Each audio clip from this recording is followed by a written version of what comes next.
ni Sis Ruth yung love story niya na i-act ko namin ngayon. So si Sis Ruth ay nakapag-asawa.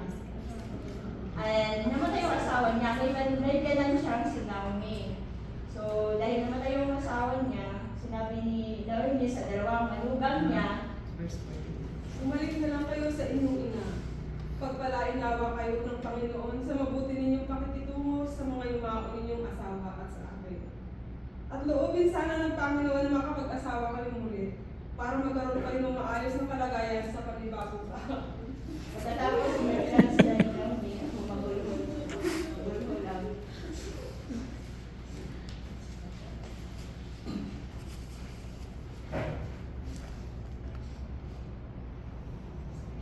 At sinabi sa kanya, sasama kami sa inyo sa pagbalik niyo sa kababayan niyo. Sinabi ni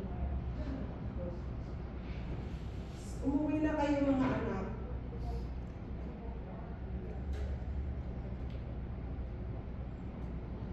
Bumalik na ang bilas mo sa mga kababayan niya at sa kanyang Diyos. Kaya sumama ka na rin sa kanya. Kukunin ang pinag-iwanan ko kayo. Hayaan ninyo sumama sa inyo. Sumama kayo kung pumunta doon ako pupunta. Kung saan kayo tumira, doon din ako titira. Ang inyong bayan na magiging aking bayan. Ang inyong Diyos na magiging aking Diyos. Kung saan kayo mamamatay, doon ako mamamatay.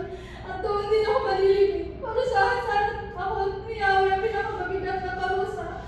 Kung papayagan ko kayo mga lalo, tayo maliban na lamang kung maghiwalay tayo ng kamatayan. Namatiyak din na. Okay na pala.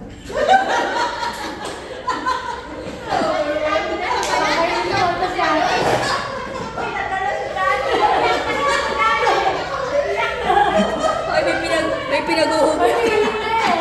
Nandun na ako eh! Kat? Di ba? Ano, tuloy?